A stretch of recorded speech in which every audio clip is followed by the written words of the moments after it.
자,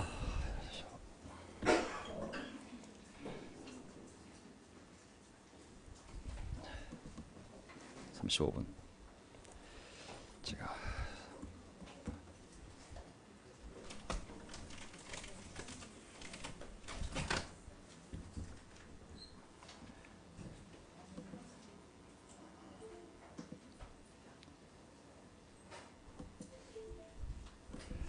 자, 안녕하세요. 예, 이제 휴가철도 되고 더운 여름이 왔기 때문에 더 바빠지시는 것 같습니다. 오늘 제가 봤더니 제일 먼저 오시는 우리 아버님 그룹이 강춘 아버님하고 우리 조항수 아버님이 보통 30분 전에 오시거든요. 그래서 우리가 한 11시 15분쯤에 시작하니까 45분을 기다리잖아요. 그래가지고 앞으로는 꼭 정시에 예배를 시작할 수 있게끔 꼭 온 회중에게 당부 말씀을 좀 부탁한다고 그래서 제가 대신 전해드리겠습니다. 자, 오늘 설교는요 좀 편안하게 하겠습니다. 왜냐하면 제가 강의하고 있는 주일날 했던 내용들이 그 무거운 내용이거든요. 사실 이게 이사야서 66장, 또 예레미야서 52장인가요? 또 이제 앞으로 해야 될 게 이제 에스겔서, 그다음에 이제 다니엘서, 이렇게 큰 예언서들이거든요. 그 내용을 이스라엘 역사를 이렇게 따라가면서 하나님이 이스라엘 백성들을 대하는 모습을 보면서, 이스라엘 백성을 보면서 우리 자신도 이해하고, 또 이스라엘 백성들을 대하는 하나님의 마음을 보면서 하나님이 이런 분이시구나, 그런 마음 속에서 그분의 아들이 이렇게 오신 거구나, 그것을 볼 수 있기 때문에 구약을 공부했는데, 앞으로 한 달 동안은 편안하게 제가 그 구약을 좀 떠나서 편안한 우리 삶의 주제를 가지고 하나님의 말씀이 얼마나 놀라운 말씀인지를 증거하는 그런 시간을 갖도록 하겠습니다. 제가 강연회 중에서 가장 많은 사람들이 강연을 보고 야, 이건 정말 옳은 말이야, 정말 좋은 내용이야 라는 강연회를 한국말로 번역된 것을 제가 다운받아서 그 내용을 먼저 예화처럼 말씀을 드리고, 그리고 그 내용이 성경에 그대로 있는 내용임을 제가 증거하는 그런 순서로 진행하도록 하겠습니다. 그래서 오늘 저는 사랑으로 진리를 말하며 라는 제목을 가지고, 주제는 그리스도인의 말하는 방법입니다. 왜냐하면 그리스도인과 그리스도인이 아닌 사람의 차이점이 드러나지 않으면 하나님의 이름을 높일 수가 없습니다. 우리의 언행이 결국은 믿지 않는 자들로 하여금 저들 가운데 하나님이 있고 하나님을 믿으면 저렇게 사람들이 바뀌는구나. 일전에 제가 토요일 아침 모임에 우연히 갔다가 옆에 다른 교회에 재직회를 하는데 토요일 아침 7시에 중국에 선교사를 갔던 한 분이 중국 생활을 이렇게 간증하는 내용을 들었어요. 한 분이 뭐라고 그러냐면, 중국에 갔더니 중국 사람들이 그리스도인을 너무 좋아한다는 거예요. 그래서 중국 사람이 그리스도인을 좋아해? 왜 좋아하나 봤더니 중국 사회에 그리스도인에 대한 평판이 있대. 그건 뭐냐면 그리스도인은 정직해. 그래서 주변에 그리스도인이라면은 좋아한다는 거예요. 그때 우리는 그리스도를 높일 수가 있잖아요. 그래서 우리 삶이 언행이 바뀌어서 우리의 모습을 보고 하나님을 높여지는 게, 그게 결국 하나님 우리에게 말한 거룩한 삶이 아닌가 싶습니다. 오늘 그리스도인의 대화법, 어떤 심리학적인 어떤 상담학적인 차원이 아니라 정말 성경에서 우리에게 어떤 마음으로 대화하기를 바라는지를 한번 살펴보도록 하겠습니다. 자, 시간이 될지 안 될지 모르겠는데 중요한 내용인데 한번 갈까요? 자, 이제 8월 말에 전체 한국교회가 모이는 주불리가 있지 않습니까? 제가 광고를 먼저 하고 넘어갈게요. 시간이 없기 때문에. 그래서 전국에 있는 교회들이 다 모였을 때 각 교회를 동영상으로 촬영해서 보여주기로 했습니다. 그래서 7월 28일 날 다음 주에 촬영팀이 와서 우리가 예배드리는 모습을 찍고 또 인터뷰해서 주불리 때 전체 교회 모였을 때 같이 보여줄 예정이거든요. 7월 28일 날 오시면 가능하면 다 오시기 바랍니다. 빠지면 명동교회가 아닐 수가 있습니다. 그게 사람들이 없으면 저 사람이 없네 그러면 7월 28일 날. 그래서 정우철 감독이 와서 직접 촬영할 예정이거든요. 마라톤 감독 아시죠? 마라톤.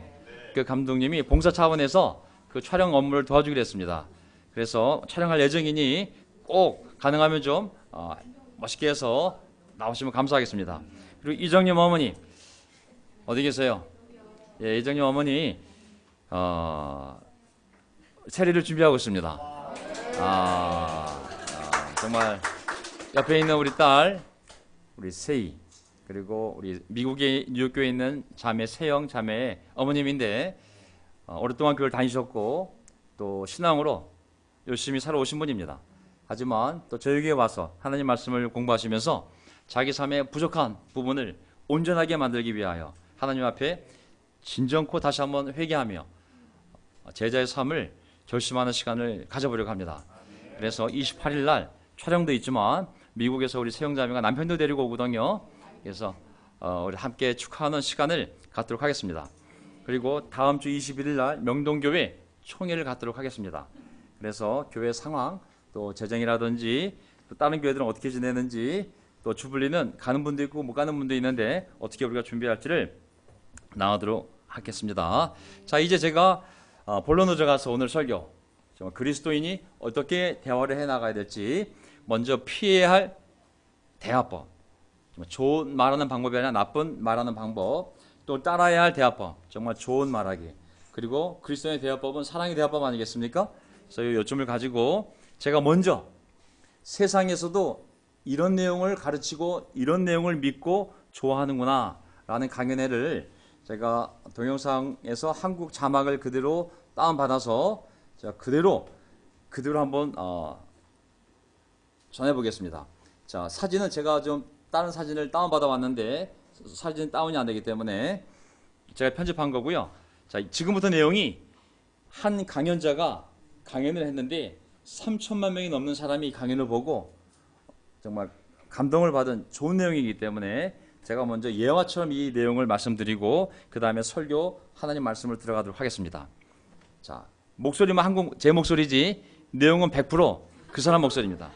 영국 사람인데, 자, 인간의 목소리, 그건 우리가 모두 연주하는 악기입니다. 아마 세상에서 가장 강력한 소리, 인간의 목소리라는 것이죠.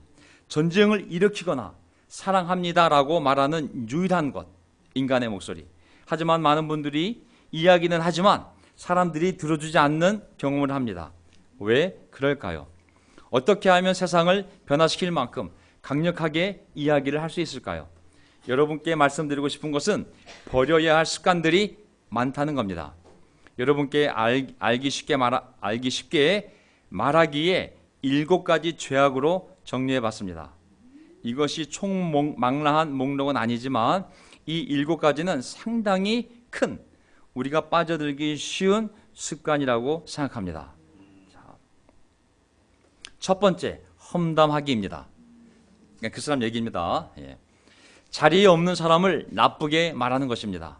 좋은 습관이 아니죠. 그리고 우리는 확실히 압니다. 우리의 험담거리가 된 사람이 5분 뒤에는 우리 험담을 하고 있을 것입니다. 사진.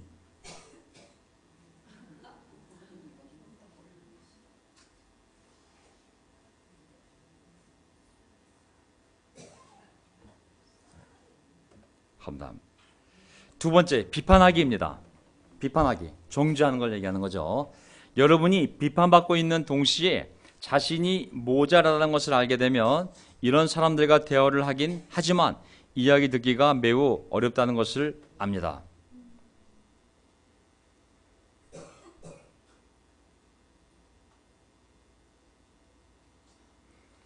정죄는 재판관이 해야 되는데, 세 번째는 부정성입니다.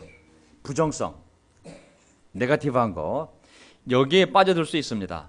저희 어머니께서는 말년에 너무나 부정적이셔서 그분의 말씀을 듣기가 너무 힘들었습니다. 어느 날 어머니께 이렇게 이야기했습니다. 오늘 10월 1일이에요. 그래서 어머니께서는 그래, 정말 기분 나쁘지 않니? 그냥 부정적인 거죠. 뭘 얘기해도 부정적으로 받아들이는 거죠. 부정성. 우리 진이 사진을 제가 좀 도용해 왔는데요. 야, 하루에 17센트밖에 안 줘? 아빠 용돈에 대한 불만인 것 같습니다. 자, 그렇게 부정적이면 이야기 듣기가 힘듭니다. 다른 부정성의 모습은 불평하기입니다. 불평하기.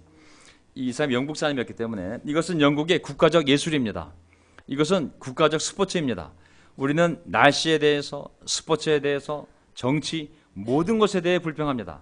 사실 불평이란 만연한 비참함입니다. 그것은 세상에 햇빛이거나 밝은 빛을 쪼이는 게 아닙니다. 불평하는 모습.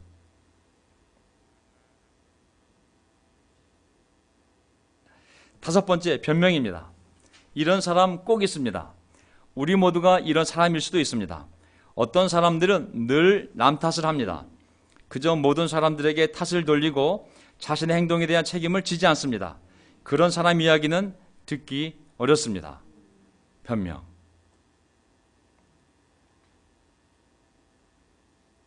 여섯 번째는 이야기를 치장하거나 과장하는 것입니다.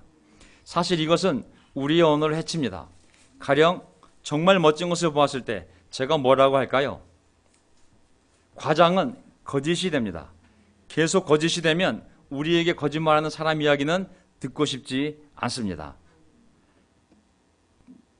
처음에는 치장, 그 다음에는 과장, 나중에는 거짓으로 한다는 거죠. 뒤에 조그만 고기를 잡았는데 앞에 있는 사람이 이렇게 큰 고기를 잡았다고. 트럼프 대통령, 미국에서 가장 거짓말 많이 하는 대통령으로 지금 비난받고 있습니다. 마지막으로 독단주의입니다. 사실과 의견을 혼동하는 것이죠. 두 소리가 융합되면 의미 없는 소리를 듣는 것입니다. 어떤 사람이 자기의 의견을 진실인 것처럼 몰아붙이면 듣고 있기가 참 힘듭니다. My way. 난 내 확신이 이렇다고. 네가 틀렸다고. 너무 강하면 자기 확신이 짖는 게 비유하지 않습니까? 너무 확신이 강한 사람은 무섭지 않습니까? 종교가 되었던 무엇이 되었던. 여기 이것들이 말하기에 7가지 죄악입니다. 제 생각에는 피해야 할 것들입니다. 하지만 이것을 궁극적으로 생각해 볼 수 있는 방법은 없을까요? 긍정적으로? 예, 있습니다. 우리의 말이 강력하고 세상을 바꿀 만한 것이 되도록 하시기 원하신다면 토대로 삼아야 할 강력한 4가지 기초 원리가 있습니다. 이 사람 말입니다. 예. 다행히도 이것들은 단어로 앞을 따오면 한 철자가 됩니다. 이것은 인정, 축복입니다. 뜻도 아주 좋습니다. 이 4가지의 기초에서 우리의 말이 받아들여지는 방법을 열렬히 환영하기 위해 이 정의를 말씀드리는 것입니다. 그것이 무엇을 상징하는 것일까요? 맞출 수 있는지 보십시오. 4가지 원칙을 가지고 대화하면 아까 했던 7가지는 우리 말이 사람들에게 전달되지 않지만 이 4가지 방법을 가지고 쓰면 사람들이 내 말을 잘 받아들이고 사람들의 마음을, 배우자를 변화시킬 수 있다는 것이죠. 자, 첫 번째는 정직입니다. H. 말에 있어 진실하고 솔직 명확한 것입니다. 정직. honesty. 한자. 그 다음에 두 번째는 진정성입니다. authenticity. 즉 자연스러운 것입니다. 제 친구가 자신만의 진실을 말한다라고 설명하던데 그게 참 괜찮은 설명인 것 같습니다. 진정성 있게 말하는 것. 진정성 있게. 자기의 얘기를. I는 integrity. 도덕성으로 말을 지키는 것. 즉 말과 행동이 일치하고 누군가 신뢰할 수 있는 사람이 되는 것입니다. 도덕성, integrity. L은 마지막 4번째는 사랑입니다. 낭만적인 사랑을 의미하는 것이 아니라 사람들이 잘 되기를 바라는 마음입니다. 4가지, 그렇죠? 정직하게, 진정성 있게, 삶과 일치가 되게, 마지막으로 사랑하는 마음으로. 사랑해. 먼저 완전한 정직은 아마 우리가 원치 않는 것일 겁니다. 그러니까 세상에 오늘 아침 당신 얼굴꼴이 많이 아니네요 라든지 그런 것은 불필요한 것입니다. 물론 사랑으로 완화되어 정직은 훌륭한 것입니다. 또한 여러분이 누군가 잘 되기를 바란다면 그들을 비판하기가 어려울 것입니다. 이 2가지를 동시에 하실 수 있는지도 의문스럽습니다. 자, 이제 이 내용 뒤에 테크니컬하게 어떻게 목소리를 잘 낼 수 있는지 방법론들이 있는데 그거는 중요한 것 같지가 않고 방법론적인 거기 때문에 이 내용들을 가지고 어떻게 앞분 공감하셨습니까? 7가지 잘못된 말의 형식은 정말 자기도 그 고통을 당할 수 있다는 거. 나중에 4가지 형태의 이 진정성 있는 대화는 사람들의 마음을 움직일 수 있다는 거. 자, 이제 이 내용을 그대로 제목을 따서 성경의 이 내용이 있는 내용들을 보면 성경이 눈이 강조하고 있는 것이 바로 그런 부분들이거든요. 이 사람은 성경을 사용하지 않았고 그냥 일반 강연회지만 이런 원리가 이미 성경 안에, 성경이 우리에게 이것이 뭐 상담학이다, 심리학이다, 정신분석학이다, 사회학이다, 정치학이다 말하지 않지만 그 말 자체가 진리이기 때문에 그 원리가 다 맞는 거거든요. 성경을 몰라도 살다 보면 성경에 나와 있는 원리가 진짜 진리임을 알게 되는데 한번 보십시오. 첫 번째, 험담하기. 사람들이 하지 말아야 될 말의 방법 중에 하나가 디모데전서 3장 1절.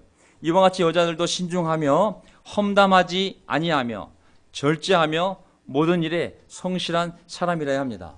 어떤 여자 인도자를 뽑을 때 아니면 그 남편이 인도자가 될 때 집사가 되었던 장로가 되었던 그 배우자는 반드시 험담하지 말아야 된다고. 이게 첫 번째 리더십의 조건입니다. 디모데전서 5장 13절 보세요. 게다가 그들은 언제나 게으름을 피우며 이 집 저 집 돌아다닙니다. 그들은 게으를 뿐만 아니라 험담이나 하고 남의 일에 끼어들어 해서는 안 될 말을 합니다.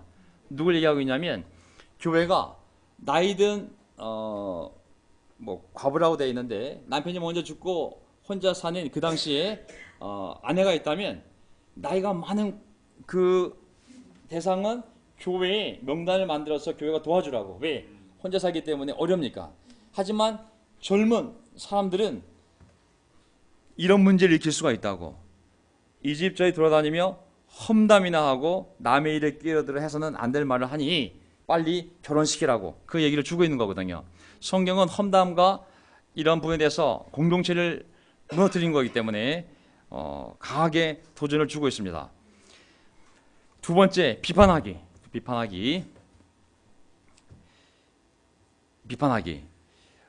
마태복음 7장 1절. 비판을 받지 않으려거든, 정죄를 받지 않으려거든 남을 정죄하지 말라. 비판하지 말라. 마태복음 7장 2절. 너희가 비판하는 그 비판으로 너희가 비판을 받을 것이요 너희가 헤아리는 그 헤아림으로 너희가 헤아림을 받을 것이니라. 성경은 명확하지 않습니까? 함부로 다른 사람의 인격과 모든 부분에 대해서 함부로 정죄하고 하는 부분에 대해서 경고를 하고 있습니다. 자, 로마서 14장 4절. 교회 안에 많은 문제가 벌어집니다. 믿음이 강한 사람은 믿음이 약한 사람을 비판하고 업신여기고, 믿음이 약한 사람, 믿음이 강한 사람 하는 거 보고 또 비판하고. 사도 바울이 뭐라고 교회 안에 충고를 줬냐면 로마서 14장 4절. 우리가 누구이기에 남의 종을 비판합니까? 그가 서 있든지 넘어지든지 그것은 그 주인이 상관할 일입니다. 주님께서 그를 서 있게 할 수 있으시니 그는 서 있게 될 것입니다. 아멘. 우리 모두 다 하나님의 종이 아니겠습니까? 하나님이 할 수 있다고. 함부로 비판하지 말라고. 함부로 정죄하지 말라고. 자, 로마 14장 10절. 그런데 어찌하여 그대는 형제나 자매를 비판합니까? 우리는 모두 다 하나님의 심판대 앞에 서게 될 것입니다. 우리 확신이 강하면 우리 기준으로 다른 사람들을 비판할 수 있습니다. 정죄하고. 교리적인 비판 아니면 인격적인 비판. 어쨌든 성경은 우리에게 함부로 비판하지 말라고. 모든 심판과 정죄는 하나님이 하실 것이지 너희가 그 자리에 올라가서 하나님처럼 하지 말라고 우리에게 경고하고 있습니다. 자,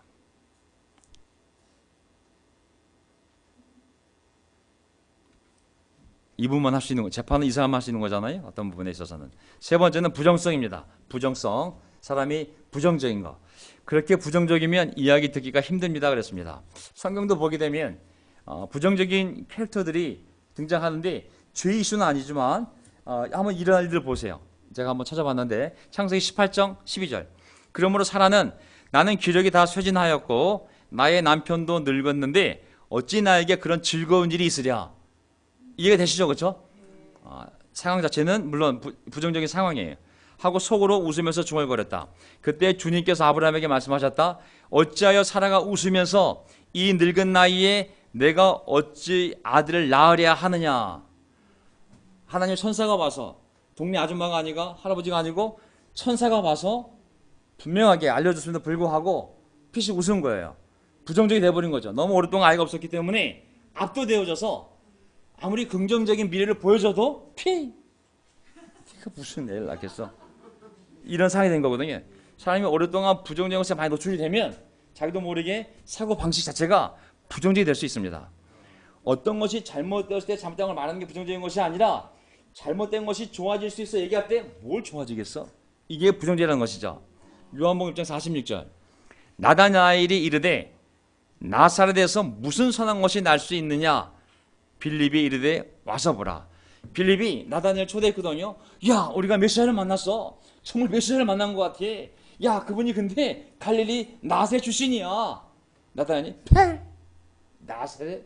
거기 쌍문동 아니야? 거기서 뭐가 좋은 게 나오겠어? 명동도 아닌데. 사람들이 뭔가 이게 사로잡히면 누가 긍정적인 얘기했을 때 이거 부정이 되는 거거든요. 마가복음 3장 22절. 쌍문동 죄송합니다. 쌍문동 요즘 뭐 많이 발전하고 있어요 요즘. 저도 쌍문 초등학교 나왔지만 어쨌든. 네. 마가복음 3장 22절. 예루살렘에서 내려온 서기관들은 그가 바알세불이 집혔다 하며 또 귀신의 왕을 힘입어 귀신을 쫓아낸다 하니 무슨 말이냐면 예수님이 수많은 기적을 베풀면 일반 사람들, 정상적인 눈과 귀가 달린 사람들, 어이! 이건 정말 기적이네. 어이! 이건 정말 하나님이 아니면 할 수 없는 기적이네. 다 받아들이잖아요. 하지만 서기관들은 마음이 꼬여 있으니까 사건을 믿어야 되는데 저거를 긍정적으로 해석하면 예수가 하나님의 아들이 되니까 그거를 부정적으로 해석을 해야 되잖아요. 저 귀신 들려서 그래, 귀신 들려서. 저거 마귀의 왕, 저 귀신 들려서 저것을 하는 거야. 그러니까 예수님이 아니 귀신이 귀신과 싸우면 귀신이 귀신 쫓아내면 귀신끼리 싸우는 건데 그게 가능한 일이냐고. 사람들이 또 종교적이 되면 자기 확신에 사로잡혀서 받아들이지 않는 거죠. 계속 진실을 보지 않고 부정적으로 해석을 하는 거죠. 누가복음 24, 39절. 함께 십자가에 달린 죄수 중 한 사람은 당신이 그리스도가 아니요? 함께 십자가에 달린 죄수 중 한 사람은 당신이 그리스도가 아니요? 당신 자신이나 우리를 한번 구원해 보시오 하며 예수님을 모욕했다고 그러잖아요. 똑같은 죄수 두 명이 달려있는데 가운데 예수님이 있고 한 죄수는 마지막이라도 그 상황 속에서 예수님을 말씀을 듣고 사람들이 하는 예수님에 대한 얘기를 들으면서 나를 구해달라고 하지만 이 부정적인 죄수는 예수님에 대해서 아이고 하나님이 보내신 분이라며 아니 너도 구원하고 나도 한번 구원해봐. 마지막까지 예수님을 모욕하잖아요. 부정적이잖아요. 그렇죠? 부정적인 것은 결코 우리 삶에 긍정적인 쪽으로 안 될 가능성이 많습니다. 그래서 죄수 한 명은 구원을 받아 낙원에 가게 되고 이 죄수는 지옥에 자기 죄의 대가를 치르고 떨어지게 되거든요. 마태복음 11장 16절. 이 유대인들이 얼마나 부정적인가 보세요. 이 세대는 무엇에 비길까? 마치 아이들이 장터에 앉아서 다른 아이들에게 이렇게 말하는 것과 같다.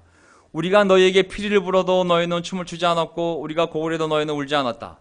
요한이 와서 먹지도 않고 마시지도 않았다. 그러니까 사람들이 말하기를 그는 귀신이 들렸다 하고 인자 하나님의 아들 그리스도가 와서 먹기도 하고 마시기도 하니 그들이 말하기를 저 사람은 마구 먹어대는 자요 포도주를 마시는 자요 세리와 죄인의 친구다.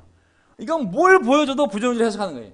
안 믿으려고 하니까 이거 보여주면 이렇다 그러고 또 그걸 보여주면 또 이렇다 그러고 국어 시간에 수학 공부하고 수학 시간에 국어 공부하고 뭐 하여간 이걸 하면 이걸 따라와야 되는데 전 이거 할게요. 이걸 하면 저 다시 이거 할게요. 계속 핀트를 안 맞추는 자죠.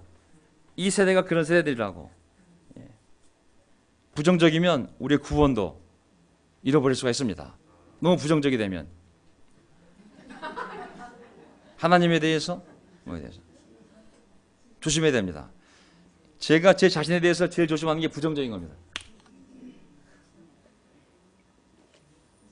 왜 그러냐면 제 약점이거든요. 약점이 될 수 있거든요. 왜냐하면 제가 어려운 삶을 살아왔기 때문에 부정적인 것이 많습니다. 어려웠기 때문에. 그래서 어떤 사물을 봤을 때 잘 될 거야가 아니라 그것을 비판적으로 분석하기가 쉽습니다. 저는 운동권. 전 대학교 운동권 출신이에요. 제가 바라본 세상은 다 부정적인 거예요. 미국, 우리가 타도해야 될 미제국주의 안에 있는 전두환 노태우 정권, 파쇼 정권, 미국의 지지를 받아 노동자 농민을 억압하는, 도시빈민을 억압하는 우리가 무너뜨려야 될 독재 정권, 기존 세대 부패하고 타락하고 고집스러운 세대들, 그런 프레임을 보기 시작하면 사람이 부정되기 쉽거든요. 항상 조심합니다. 사실을 있는 그대로 봐야 되지만 그것이 온통 부정적인 목적을 향해 가는 것이 아니라, 나중에 이제 기독교 세계관은 바뀌었지만, 인간관계 세계관이 바뀌었지만, 하나님이 그 모든 걸 통하여 역사한다는 그런 긍정적인 마음을 가져야 되거든요. 예. 제가 제 자신에 대해서 제일 조심하는 겁니다. 어떤 문제가 벌어지면 먼저 부정적이 되지만 궁극적으로 하나님이 모든 걸 컨트롤하고 계시고 하나님의 선한 계획 가운데 이 교회와 그 사람과 이 가족을 인도할 거라는 그러한 믿음의 긍정성이 없으면 걸려 넘어지게 되어 있습니다. 조심해야 됩니다. 10 정도의 상처를 받고 부정성이 있는 사람이 이거 해결 못하면 100 정도의 상처를 받고 하나님을 부인해버릴 수가 있습니다. 교회에서 받은 상처를 가지고 하나님은 존재하지 않아. 목사에 대한 상처를 가지고 예수는 거짓말쟁이야. 너무 부정적으로 가게 되면 삶이 망가질 수가 있어요. 조심하셔야 됩니다. 자, 또 다른 부정성의 모습은 바로 불평하기입니다. 출애굽기 15장 24절. 이스라엘 백성은 모세에게 우리가 무엇을 마신다 말입니까 하고 불평하였다. 이스라엘 백성들이 어떤 필요가 생겼을 때 그 필요를 보고 모세와 함께 논의하며 기도하면 되는데 하나님 앞에 불평을 터뜨린 것이죠. 모세도 믿지 않고 하나님도 믿지 않고 이제 네가 나를 끌고 여기까지 왔는데, 우리를 끌고 하나님이란 분이 우리를 여기 나오라고 해서 광야로 나왔는데 물이 어딨냐고, 어떻게 할 거냐고 불평하는 거거든요. 민수기 11장 1절. 주님께서 들으시는 앞에서 백성들이 심하게 불평을 하였다. 주님께서 듣고 진노하시어 그들 가운데 불을 놓아 진 언저리를 살라버리셨다. 어떤 필요가 있을 때 하나님 앞에 기도하면 정말 아름다운 예쁜 모습이 되었겠죠. 하지만 하나님을 신뢰하지 않고 기도하지 않고 하나님 보는 앞에서 대놓고 모세와 하나님을 대해 심하게 불평을 하셨을 때 하나님이 하늘로부터 바로 그냥 불을 내렸음을 볼 수가 있습니다. 사람이나 하나님이나 불평하는 소리는 듣기 싫은 것 같습니다. 민수기 11장 4절. 이스라엘 자손 가운데 섞여 살던 무리들이 먹을 것 때문에 탐욕을 품으니 이스라엘 자손들도 또다시 울며 불평하였다. 누가 우리에게 고기를 먹여줄까? 고기가 먹고 싶으면은 모세와 함께 얘기하고 또 하나님께 기도해서 하나님 고기가 먹고 싶어요. 우리가 겸손하게 부탁했더라면 하나님이 그 모습을 보고 그래 만나가 지결만도 하지 내가 고기도 한 점 줄게 이렇게 갔어야 좋은 건데 이게 불평으로 간 거거든요. 예. 또 보세요. 불평. 왕하 5장 12절. 우리 나만 장군 이 피부병 고치는 이야기 아시죠? 나만, 시리아의 나만 장군, 유대인이 아닙니다. 이스라엘 사람이 아닌데 이방인 시리아 최고 사령관인데 이 사람이 이스라엘에 유명한 예언자가 있다고 하니, 하나님의 사람이 있다고 하니 그 사람에게 가서 한번 이 피부병, 이 문둥병 같은 낫지 않는 이 병을 어떻게 고칠 수 있는지 겸손하게 찾아가는 모습이거든요.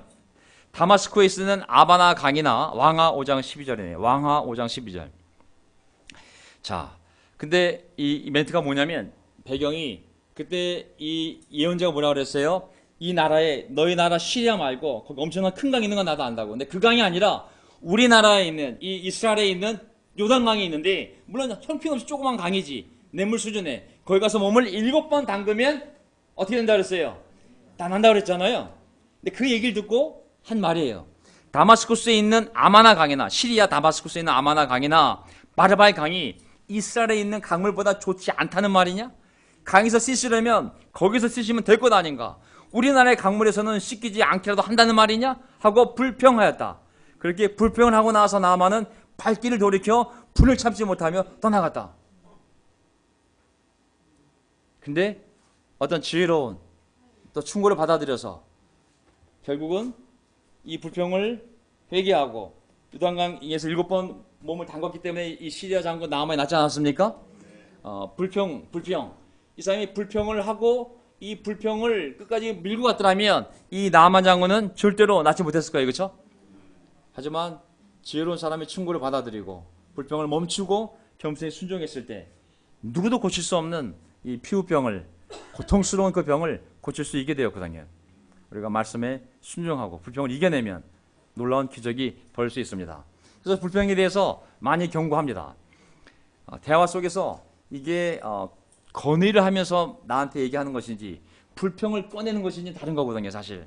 그러니까 우리가 어떤 얘기를 할 때 불평조가 아니라 정말 부드러운 어조로 그 필요를 잘 설명하는 거, 이게 정말 중요한 거거든요. 시편 37편 8절, 노여움을 버려라, 격분을 가라앉혀라, 불평하지 말아라. 이런 것들은 오히려 무엇으로 기울어질 뿐이다? 불평이 악으로 갈 수 있기 때문에 더 위험한 겁니다. 악으로 컨트롤이 안 되면 악으로 기울어질 뿐이다. 시편 106편 25절, 그들은 장막에서 불평만 하면서 주님의 말씀에 순종하지 않았습니다. 불평이 잠재워지지 않으면 이게 불순종으로 가게 되거든요. 그래서 우리가 불평을 잘 컨트롤해야 됩니다. 이사야 40장 27절, 야곱아, 네가 어찌하여 불평하며 이스라엘아, 네가 어찌하여 불만을 토로하느냐? 어찌하여 주님께서는 나의 사정을 모르시고 하나님께서는 나의 정당한 권리를 지켜주시지 않는다 불평하느냐라고 하잖아요, 그렇죠? 그래서 우리가 하나님 앞에 겸손히 기도를 아뢰는 것과 감사한 마음으로 아뢰는 것과 불평을 쏟아부는 것하고는 완전히 다른 관계와 결과를 만들어낼 수가 있습니다.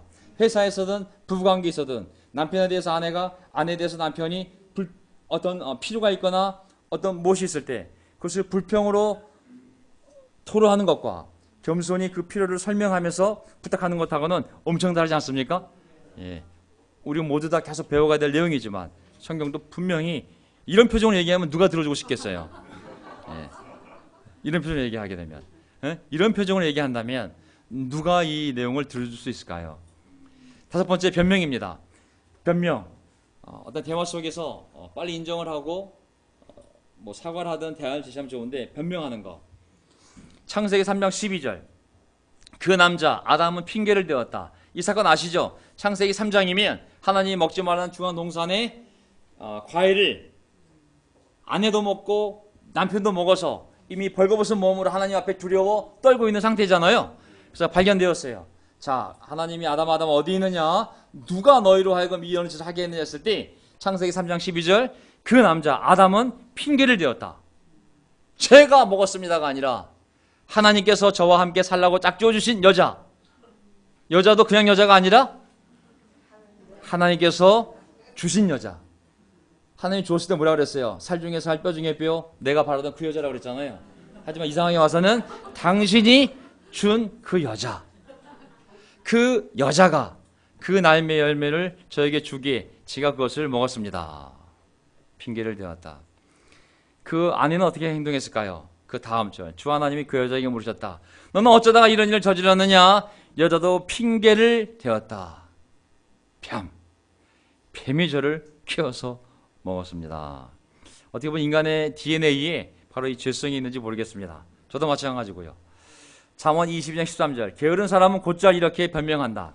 나는 일하러 갈 수 없다. 내가 만약 밖에 나가면 거리에서 사자에게 찢겨 죽을 것이다. 변명을 대려면 뭐 한두 것도 없지 않습니까? 예. 변명.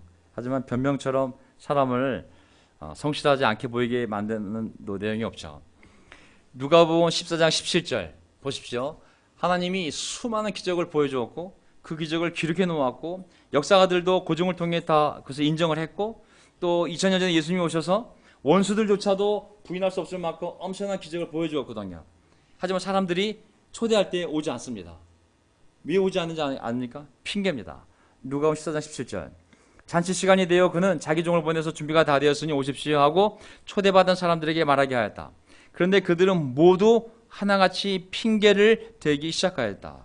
한 사람은 그에게 말하기를 내가 밭을 샀는데 가서 보아야 하겠소. 부디 양해해 주기 바라오. 왜 하필 그때 가야 되겠어요? 그 많은 시간이 있는데 밭 가는 게 시간 제한이 있는 게 아니잖아요, 그렇죠? 해필이면 왜 초대한 시간이 되었을 때 오래 가는데 그때 가겠어요? 19절, 다른 사람은 내가 결의소 5쌍을 샀는데 그것들을 시험하러 가는 길이요. 부디 양해 주기 바라오. 왜 그놈의 소가 그 시간에 약속 정한 것도 아닌데 왜 그 시간에 가야겠어요? 핑계를 대는 거잖아요. 또 다른 사람은 내가 장가를 들어서 아내를 맞이하였어. 그러니 가지 못하겠어. 왜 아내 핑계를 대겠어? 아내 이미 이마트에서 쇼핑하고 있는데 언제 오래 간 적도 없는데. 다 핑계잖아요. 하나님을 초대하면, 교회에 하나님 불러내었으면 하나님 나를 초대하신 거구나, 나를 부르신 거구나, 교회가 우리 함께 성경 공부하시죠 그러면 하나님 나를 부르시는구나 해야 되는데, 제가 다음 주 목요일에 저기 병원 약속이 있어가지고요, 중요한 검진 약속이 있습니다. 다들 그 성경 공부에 대한 하나님의 부르심을 다 핑계를 내고 벗어나지 않습니까? 핑계. 하지만 성경은 뭐라고 얘기하고 있냐면 로마서 1장 20절, 이 세상 창조 때로부터 하나님의 보이지 않는 속성, 그분의 영원하신 능력과 신성은 사람이 그 지으신 만물을 보고서 깨닫게 되어 있습니다. 그러므로 사람들은 핑계를 댈 수가 없습니다. 누구도. 제가 성경을 몰랐어요, 교회를 가려고 했었는데 갑자기 교통사고가 나서, 사람들은 핑계를 댈 수가 없어요. 양심이 있다면 하나님이 만들어 놓은 피조물을 보고 달과 별과 저 하늘과 이 신비로운 자연을 보면서 정말 신이 있구나, 양심이 느낄 수밖에 없다고. 사람이 그 지으신 만물을 보고서 깨닫게 되어 있다고. 인간이라면, 전 인간이 아니에요, 그렇지 않다면 사람은 핑계를 댈 수가 없다고 그랬거든요. 그러니까 우리 대화법에서도 가능하면 빨리 어떤 걸 인정을 하고 사과를 하든지 아니면 설명하든지 하는 것이 좋지, 핑계를 대면 결코 사람들에게 영향을 줄 수 없다는 것을 얘기하고 있습니다. 여섯 번째는 이야기를 치장하거나 과장하는 것입니다. 이것도 참 와닿는 내용이 있는데 보세요. 과장은 나중에 처음엔 치장하고 그 다음에 과장하고 거짓이 된다고 그랬잖아요. 나중에 거짓말하는 사람 얘기는 듣고 싶지 않다고. 보세요. 성경에도 보면 거짓말이 등장을 시작합니다. 사라는 아까 그 아브라함의 아내, 하나님이 내년 이맘때쯤에 아들이 생길 거라고. 근데 사라가 내 나이가 지금 80, 지금 90을 바라보는데 아이가 생겨? 웃어버렸어요. 그래서 하나님이 그 모습을 보고 왜 웃느냐 그랬을 때, 사라는 두려워서 거짓말을 왜 하는 거예요? 두려워서 거짓말하였다. 저는 웃지 않았습니다. 뻔히 웃었는데. 그러나 주님께서 말씀하셨다. 아니다, 너는 웃었다.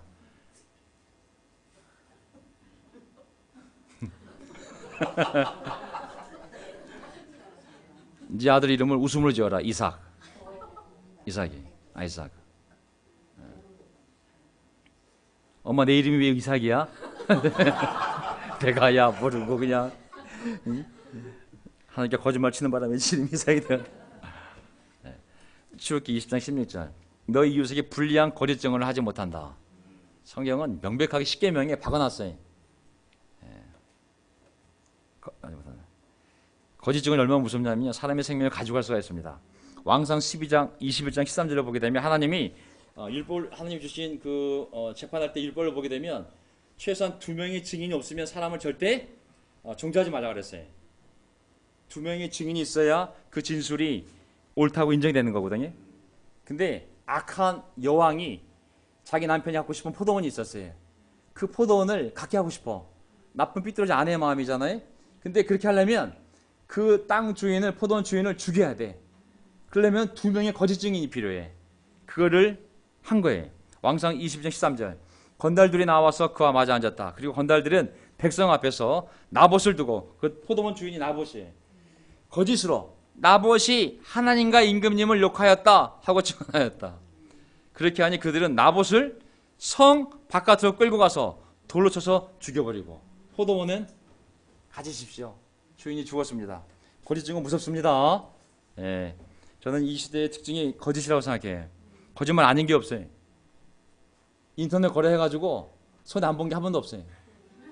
애나 어른이나 여자나 남자 거 없이 거짓은 우리의 문화가 되었어요. 정말 무서운 세상에 살고 있습니다. 정신을 바짝 차리고 장사하셔야 돼요.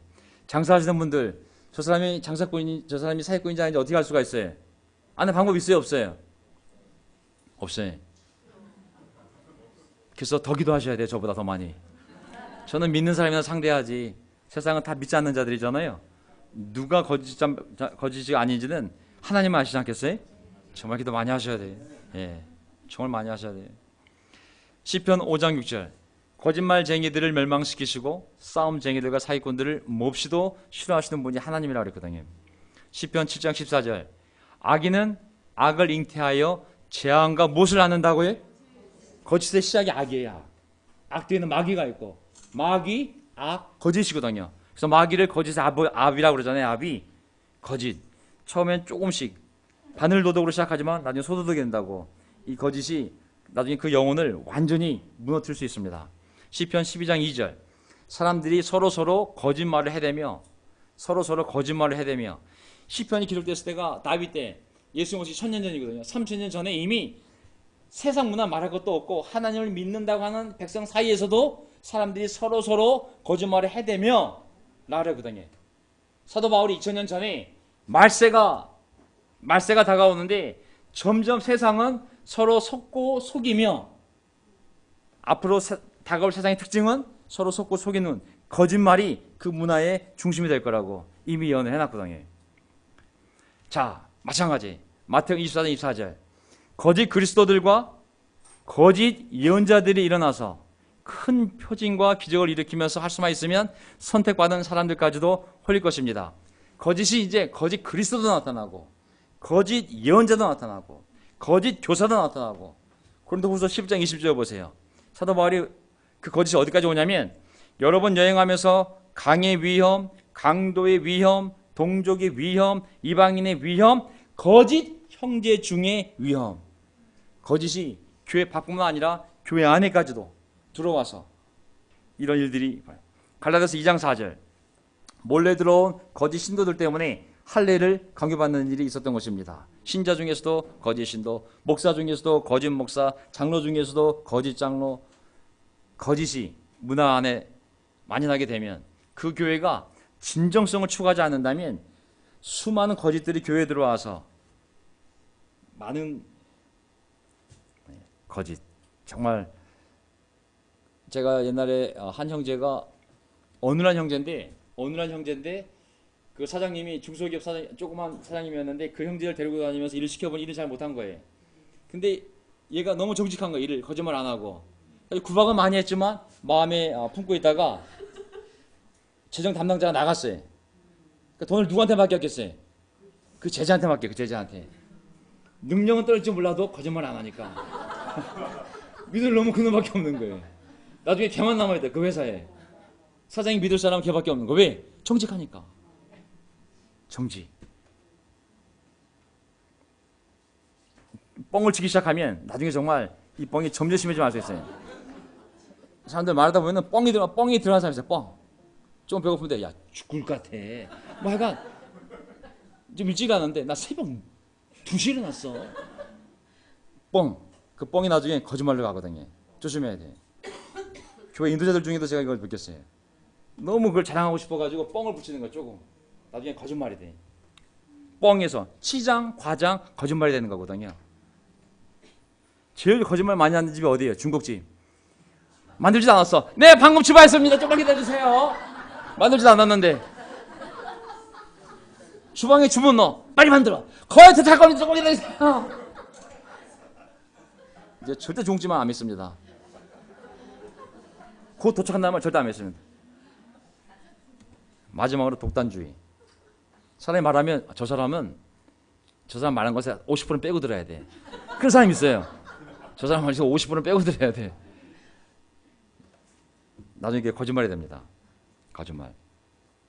거짓말을 더하게 되면 거짓말쟁이는 거죠. 거짓말쟁이가 뭐냐면 정신적으로 완전히 거짓말이 자기 현실이 된 사람이 있어요. 거짓말 한두 번 할 수 있거든요, 사람이. 하지만 거짓말쟁이가 뭐냐면 너무 거짓말을 많이 해서 처음엔 치장, 과장, 거짓말, 반복, 양심이 죽으면 거짓말쟁이가 돼. 막 쏟아부는데도 전혀 느끼지 못해. 나중에 내가 사실이야. 나 죽을 수도 있어. 거기까지 가는 거예요. 다 거짓말인데도. 성경에 나와요. 거짓말쟁이들은 불못에 던져질 거라고. 마지막으로 독단주의입니다. 로마 3장 9절. 그러면 무엇을 말해야 하겠습니까? 독단적인 거 보세요. 독단적인 거. 로마 3장 9절. 그러면 무엇을 말해야 하겠습니까? 우리 유대 사람이 이방 사람보다 낫습니까? 전혀 그렇지 않습니다. 유대 사람이나 그리스 사람이나 다 같이 죄 아래 있음을 우리가 이미 지적하였습니다. 성경에 이렇게 기록되어 있습니다. 의인은 없다. 한 사람도 없다.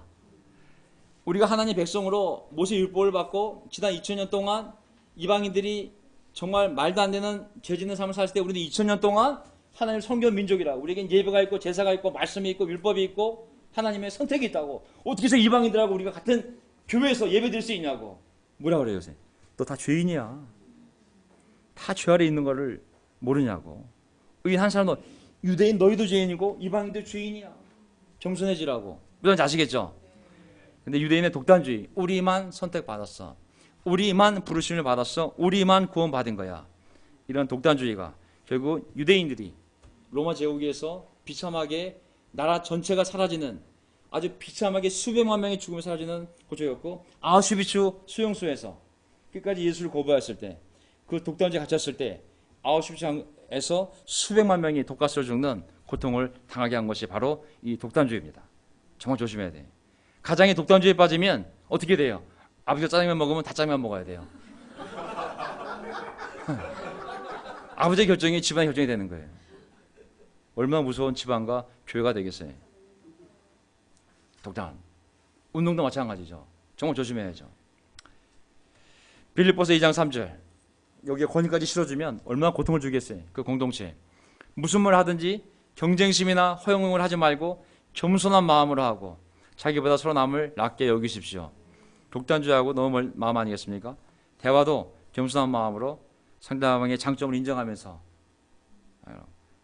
갈라디아서 5장 15절. 그런데 여러분이 서로 물어 뜯고 잡아먹고 하면, 서로 독단적이 되면 피차 멸망하고 말 터이니 조심하십시오. 부부관계가 되었던, 교회 안에서 관계가 되었던, 서로 물어 뜯고 잡아먹는 건 뭐냐면 자기 확신이 너무 강하기 때문에, 내 생각만 옳기 때문에 물어 뜯을 수밖에 없는 거거든요. 피차 멸망하고 말 터이니 조심하십시오. 부부싸움 할 때도 독단적으로 하면 안 됩니다. 상대방의 대화들을 나중에 한 번 더 my way. 네가 틀렸잖아. 얼마나 보기 싫어요, 그렇죠? 독단에 빠진 사람의 모습입니다. 걔도 예쁜 개가 있고 이렇게 무서운 개가 있거든요. 사람 얼굴도 하나님 보시기에 아름다운 얼굴이 있고 정말 자기 세계에 갇혀서 바리새파처럼 내 것만 옳고 여기 있는 애들은 다 정죄하는 이거는 얼마나 무서운 얼굴 모습이겠어요, 그렇죠? 예. 자, 근데 이제 정직하, 이제 긍정적인 것들을 성경에 찾아보면 정직은 진실하고 솔직히 명확한 거라고 했잖아요. 정말 그냥 시간 없으니까 제가 그냥 설명드릴게요. 제가 성경에 찾아본 구절들인데, 다윗이 하나님 앞에 인정받은 게 뭐냐면 정직이에요, 정직. 하나님이 다윗 후손들을 통해서 이제 왕을 뽑는데, 왕을 뽑는 기준이 뭐냐면 다윗을 닮아 정직했는지 아닌지를 보는 거예요. 하나님 보시기에 다윗을 닮아 정직한지 아닌지. 다 왕상 15장 5절. 다윗이 햇사람 우리아의 일 외에는, 바세바 남편 죽인 거 외에는 평생에 여호와 보시기에 정직하게 행하고. 우선 아시죠? 그 사람의 평가. 왕상 15장 12절. 또 다윗의 후손 가운데 아사가 왕이 되었을 때 아사가 그의 조상 다윗과 같이 여호와 보시기에 정직했다고. 왕상 2장 44절. 여호사밧이 왕이 되었을 때 그의 아버지 아사의 모든 길로 행하여 돌이키지 아니하고 여호와 앞에서 정직히 행하였다고. 왕하 10장 3절.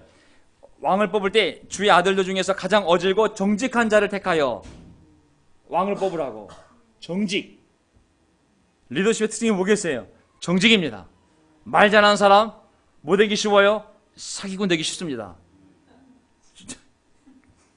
조심해야죠. 저도 조심해야죠. 저도 한 방에 2단 교제 될 수 있죠. 예. 그 다음에 왕하 10장 30절. 여호와께서 여호에게 이르시되, 다 왕이 될 사람들이거든요. 네가 나보기에 정직한 일을 행하되 내가 너를 보여주겠다고. 다 정직입니다. 정직. 왕하 12장 2절. 요아스는 여호와 보시기에 정직했으므로 그에 대한 평가가 이거 하나입니다. 왕하 14장 3절. 아마샤가 여호와 보시기에 정직히 행하였으므로. 또 그 후손 왕하 15장 3절. 아사랴가 그의 아버지 아마샤의 모든 행위대로 여호와 보시기에 정직히 행했으므로. 또 행하였으나. 다 사람의 인기에 대한 평가가 가장 좋은 게 정직한 겁니다. 하나님 보시기에. 왕하 15장 34절. 요담이 그의 아버지 우시아의 모든 행위대로 여호와께서 보시기에 정직히 행하였으므로. 왕하 15장 18장 3절. 히스기야가 그의 조상 다윗의 모든 행위와 같이 여호와께서 보시기에 정직하게 행하였으므로. 요시야 왕 왕하 22장. 요시야가 여호와 보시기에 정직히 행하며. 정직이 굉장히 중요해요. 우리 대화 속에 정직함이 있다는 것은 그 사람에 대해서 얼마나 큰 신뢰감을 주겠어요, 그렇죠? 빨리 실수 인정하든 죄를 인정하든 솔직히 얘기하는 거. 제가 이 교회 왔을 때 저를 도와주던 담임 목사님이 저한테 뭐라 그러냐면, 도현아, 너는 정직하지 않은 것 같다고. You are not honesty. 예, 맞아요. 정직한 거. 왜냐하면 저는 자라오면서 빨리 어른 가장이 됐기 때문에, 아버지가 사망하시고 제가 가장 같은 위치에 있었기 때문에 제 솔직한 마음을 잘 얘기를 못해요. 내가 이 말하면 엄마가 힘들어하겠지, 저걸 얘기하면 또 가족이 힘들어하겠지. 항상 웃는 얼굴로 기쁘게만 하지, 내가 힘들어 이런 얘기를 해야 되는데 말 잘 못하는 거예요. 어떤 어려운 일이 있으면 이런 어려운 일이 있었어 라고 얘기를 해야 되는데 잘 얘기 못하는 거예요. 왜? 그것이 부담이 될 줄 알기 때문에. 그럼 사람 마음이 두 개 마음이, 아이의 마음속에 좋고 싫은 게 분명해야 되는데 이 표현을 잘 못하는 거예요. 이게 성숙한 것도 되지만 어떨 때는 정직하지 않은 게 될 수가 있어요. 나중에 조영근 목사님이 저보고, 도현, you are not honesty. 왜 그렇게 힘든 일이 있었는데 말하지 않았는지. 결국은 속인 거예요. 속인 거. 말하지 않은 게 배려한 게 아닌 거예요. 있는 그대로 말하지 않았기 때문에 정직하지 않은 거죠. 제가 그 이후로 honesty라는 단어를 다시 생각하게 된 거거든요. 솔직하게, 겸손하게 얘기하는 걸 배워야 됩니다. 정직하다 해서 너무 대놓고 정직하면 안 돼요. 난 네가 너무 싫어. 정직하니까 그냥 막 얘기하는 사람이 있어요. 난 처음부터 당신 싫었고, 이거 잘못된 결혼이고, 우리 부모님이 반대했는데 내가 결혼한 거고, 가끔 이혼 생각했고, 지금도 생각 중이고. 이거 정직이 아닌 거예요. 겸손하게 상대방을 들을 수 있게끔 하면서 얘기하는 게 정직이지, 제가 느끼는 거 다 쏟아부는 게 정직이 아닙니다. 옛날 이런 분이 오셔서 제가 얼마나 힘들었는지 몰라요. 정말 잘못 배우셔가지고. 두 번째, 진정성. 자신만의 진실을 말하는 것. 진정성 정말 중요하잖아요. 고린도서 2장 4절. 내가 이 말을 하는 것은 아무도 교묘한 말로 여러분을 속이지 못하게 하기엔. 교묘한 말로 자기의 진실이 아닌 다른 것으로 와서 대화를 나누게 되면 다 알 수가 있어요. 전 옛날에 교회에서 우리 교회 특징이 뭐냐면 정직함이에요. 솔직함이고 마음 있는 걸 오픈하는 거잖아요. 그렇죠? 오픈. 제일 무서운 단어이기도 하지만 정말 표현 오픈이에요. 오픈. 근데 어느 순간 상담학이 들어왔어요. 상담학. 심리학적 상담학이 들어오면서 이 테크닉이 우리 안에 들어오요. 테크닉. 기술들이. 그래서 어떤 얘기가 벌어지냐면, 옛날에 만나면 나는 이런데 너는 어떠니? 이렇게 됐어. 내가 먼저 내 마음을 오픈하고 내 그런 모습도 보이고 내가 지었던 죄, 내 어려움을 솔직히 얘기하면서 너는 어떠니? 이렇게 했거든요. 근데 그런 테크닉이 들어오면서 자기 말은 얘기 안 해. 질문만 해. 질문. 사람의 마음을 끄집어내는, 마치 상담 의사가 환자가 왔을 때, 야, 저 마음에 뭐가 든지 알아야 내가 상담을 해줄 거 아니야. 그러니까 어떻게 해야 되겠어요? 그 테크닉, 사람의 마음을 끄집어내기 위한 테크닉들이 있어요. 인정. 그랬구나. 이런 테크닉을 사용하니까 서로 아는 거예요, 이제. 그래서 한 번은 어떤 형제가 얘기하는데, 그래, 형제가 기술 쓰지 마세요. 나한테 테크닉 걸지 마세요. 우선 아시겠죠? 형제가 진정성 있게 대화를 해야 되는데, 테크닉을 쓰니까 이해해, 공감해. 무슨 공감? 지가 어떻게 공감을 해? 이게 되면 우리 관계가 깊어지는 것이 아니라 얕아질 수가 있어요. 쥐는 자기 마음만 얘기 안 해. 상담가야. 상담한테 다 얘기해 보라고. 우리 자신을 먼저 오픈할 줄 알아야 되는 거예요. 그게 제가 배운 이 교회 안에서의 순수했던 제자훈련 관계였어요. 먼저 내 죄를 오픈하고 내 약점을 얘기하고 내 어려움을 얘기하고 너는 어때? 그럼 얘기할 수가 있어요. 하지만 정신과 의사들이 환자들 상담할 때 집안 얘기합니까? 나도 힘들었고 내가 얼마나 힘들었는지 나봐 여기 상처도 났어. 절대 안 해. 다 질문. 이거 그랬을 것 같아? 그때 어떻게 느꼈어? 그거는 교회가 필요한 관계가 아니에요. 그 다음에 도덕성, integrity, 도덕성으로 말을 지키는 것. 말과 행동이 일치하고 누군가 신뢰할 수 있는 사람이 되는 것입니다. 디모데전서 4장 16절. 그래서 우리 가운데 상담하시는 분들 계신데 우리의 상담은 크리스찬 카운셀링이에요. 그건 뭐냐면 성경의 기초를 둔 겸손한 진리의 기반을 둔 상담인 것이죠. 일반 상담가와 다를 수밖에 없어요. 더 사랑스럽고 더 겸손하고 더 오픈하고. 자, 삶과 말이 일치가 되면 더 강력하지 않겠습니까? 그 말씀이, 그 대화가. 그대 자신과 그대의 가르침을 살피십시오. 그대 자신과 그대의 가르침을 살피십시오. 이런 일을 계속하십시오. 이렇게 함으로써 그대 자신도 듣고, 보세요, 그대 자신도 구원하고 그대의 말을 듣는 사람들도 구원할 것이라고. 듣는 사람들이 그 사람의 말과 삶이 일치가 될 때 더 강력하지 않겠습니까? 우리가 복음을 전할 때 복음대로 사는 삶을 살면서 복음을 전하면 그 복음을 받을 수 있는 룸이 커지지만, 얼굴 생긴 것하고 관계는 안정아닌 것 같은데 막 사랑을 얘기하고 평화를 얘기하게 되면 사람들이 그 갭을 느끼지 않을까요? 예. 삶과 말이 일치가 될 때 더 강력한 영향을 준다는 우리 대화가. 고린도후서 10장 11절, 그런 사람들은 우리가 편지로 쓴 말과 우리의 실제 행동이 같다는 것을 알아야 할 것입니다. 내가 편지 쓴 것하고 우리 삶이 똑같다고, 말만 잘 쓴 거 아니라고. 저는 이 교회가 정말 많은 사람을 구원하려면 뭐 전도주간 만들고 뭐 팜플렛 만들고 찌라시 만들고, 찌라시가 아니구나, 초대장 만들고 이거 막 휴지통, 이게 중요한 게 아닙니다. 우리 삶이, 우리 관계가 건강해야 됩니다. 아멘.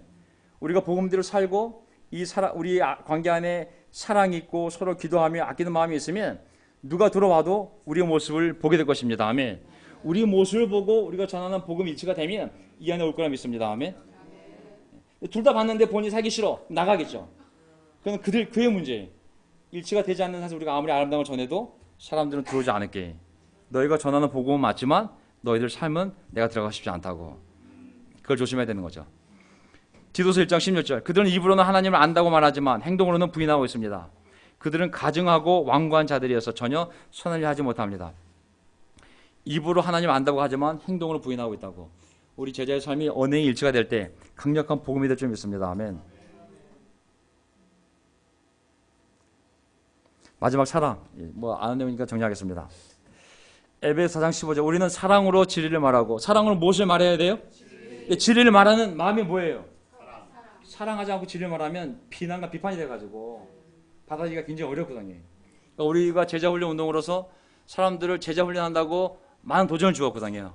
이게 바뀌어야 돼, 저게 바뀌어야 돼, 이걸 해야 돼, 저걸 해야지 말아야 돼. 근데 거기 사랑이 들어가 있지 않으면 사랑의 크기만큼 큰 도전을 줄 수가 있어요. 사랑이 큰 만큼 사랑이 없으면 도전을 주면 안 되는 거예요. 네.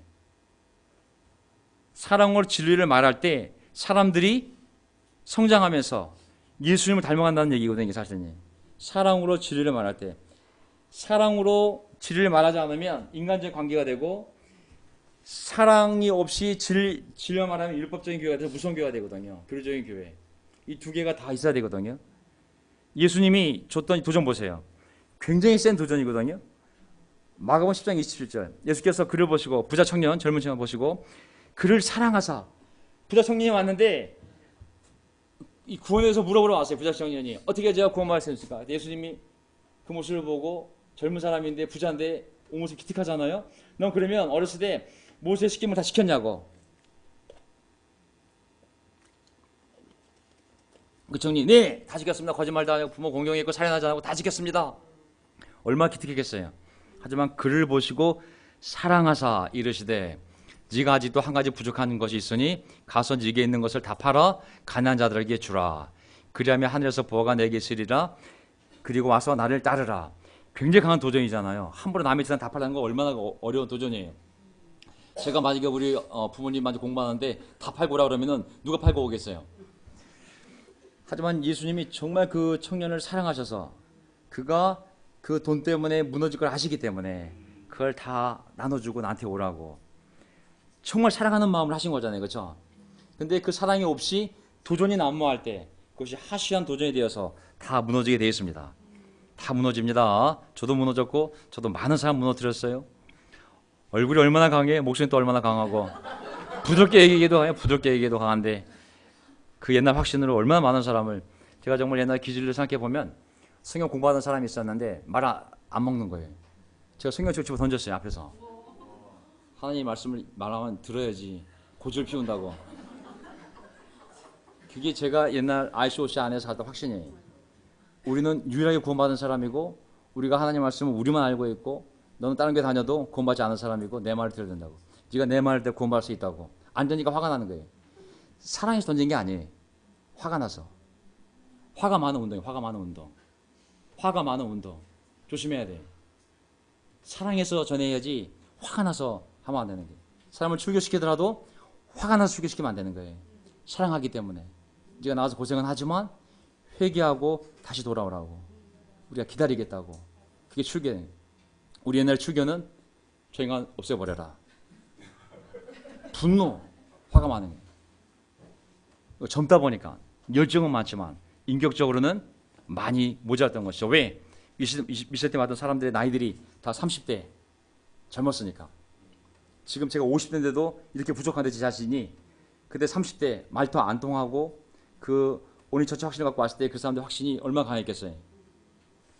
물론 사람마다 다 성품이 틀리기 때문에 최선을 다하여 다 희생하고 사랑했지만 뒤돌아보면 안타까웠던 부분들은 그 순수한 사랑을 계속 지켜갔어야 되는데 우리가 어느 순간 화가 많아진 거예요. 자, 고린도 13장 내가 사람의 모든 말과 뭐 대화법이 되든 뭐가 되든 천사의 말 아무리 훌륭한 대화법이라 할지라도 내게 사랑이 없으면 그냥 꽹과리 소리에 지나지 않는다고. 뭐 심리학적 기법이든 우리 애가 달라졌어요, 우리 남편이 달라졌어요, 우리 시험이 달라졌어요, 아무리 EBS 방송에서 아무리 많은 테크닉을 갖고 와서 쓴다 할지라도 사랑이 없으면 테크닉이 아무 소용이 없다는 거거든요. 우리의 대화법 잘 보세요. 이거를 저도 준비하면서 이걸 염두에 뒀는데 우리가 대화할 때 이걸 염두에 두고 항상 대화해야겠구나. 오래 참는 거, 사랑은 오래 참는 거, 친절한 거, 사랑은 시기하지 않는다는 거, 뽐내고 대화 속에서 교만하지 않다는 거, 우리의 대화는 무례하지 않으며 그 대화를 통하여 내 이익을 구하지 않으며 함부로 대화할 때 속내지 아니하며 또 원한을 품지 않고 우리 대화법에서 또 진리와 함께 기뻐한다. 우리 대화 속에 항상 하나님 말씀이 진리에 기초한 대화를 나누고 불의를 기뻐하지 않아요. 우리 대화 속에서 막 음란한 여자 얘기, 막 음란한 막 이런 악한 얘기들 하지 않고 정말 진리의 말씀을 나누고 그다음에 사랑은 모든 것을 덮어주며 또 믿어주며 바라며 견디면서 대화할 줄 안다면 웬만한 모든 대화들 정말 놀라운 대화가 되지 않을까요? 정말 이것이 제가 생각하는 성경적인 대화법입니다. 한때 교회가 어려울 때 말들이 거칠어지니까 어떤 한 사람이 비폭력 언어 대화법이라는 방법을 갖고 들어왔어요. 그러니까 뭐냐면 말할 때 폭력적인 언어를 사용하지 않으면서 대화가 잘 될 수 있도록 하나님을 믿지 않는 사람이 대화법을 만든 거예요. 근데 한 커플이 부부가 워낙 싸움을 하는데 말이 험악해지니까 말이 안 통하니까 야 우리가 비폭력 대화법을 좀 통해서라도 한번 대화 한번 해보자 라고 들어왔던 것이 어느 순간 교회 안에 문화가 돼서 그걸 다 공부하고 앉아있더라고요. 뭐 나쁜 건 아니겠지만 좀 안타깝더라고요. 아니 이렇게 좋은 하나님의 말씀이 있는데 그런 방법을 말씀 위에 올려놓고 마치 이것이 진리인 것처럼 가르칠 필요가 있을까요? 우리가 들고 있는 이 진리가 어마어마한 진리임을 다시 한번 각성하면서 정말 그 강연에 전혀 하나님 믿지 않는 사람이 경험을 통해 만든 거지만 제가 성경을 보았을 때 이미 성경에 다 있는 거라고. 정말 성경에 이미 다 있는 것이고 정말 말씀대로 살면 그 설사 그걸 몰랐다 할지라도 이미 우리는 올바른 삶을 살고 있는 거구나. 그를 깨닫게 된 거거든요.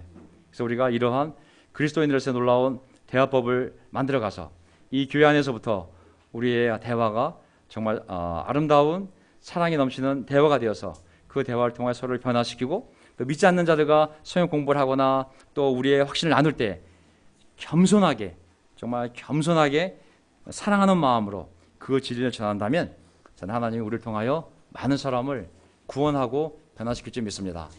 저부터 앞장서서 계속 변화해 나갈 테니 여러분들도 그렇게 함께 노력했으면 좋겠습니다. 자, 오늘 설교가 길었는데요. 오늘 여름 남양 특집이었기 때문에